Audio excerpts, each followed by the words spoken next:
వార్తల్లోని వార్తలు వస్తున్నాయి, వాటికి వివరణ ఇవ్వండి అనేటువంటిది మీరు అందరూ అడుగుతున్నారు. మీరు రాసుకునేటువంటి, మీరు స్పెక్యులేషన్ చేసేటువంటి వార్తల్లో నేను వివరణ ఇవ్వాల్సినటువంటి అవసరం లేదు. నా చర్యలే మీరు రాసినటువంటి వార్తలకు వివరణ ఇచ్చేటువంటి మార్గాలు ఉంటాయి తప్పితే మీ అందరికీ నేను వివరణ ఇవ్వకూడదు. నేను తెలుగుదేశం పార్టీలో ఉన్నాను, ఎమ్మెల్యేగా ఉన్నాను. నా ఎజెండా అనేటువంటిది నా నియోజకవర్గం ప్రజలు నిర్ణయించాలి తప్పితే నేను నిర్ణయించేది కాదు.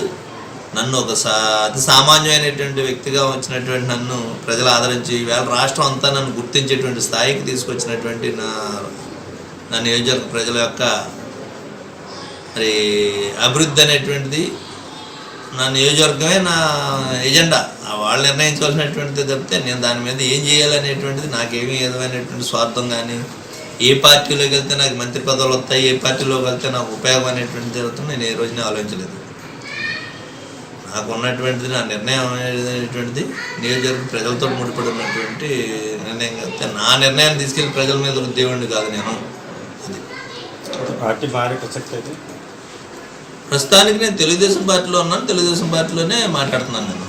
ఈ వీడియో మీకు నచ్చినట్టయితే లైక్ చేయండి, షేర్ చేయండి. మరిన్ని ఇంట్రెస్టింగ్ వీడియోస్ చూడడానికి మా ఛానల్ కు తప్పక సబ్స్క్రైబ్ అవ్వండి.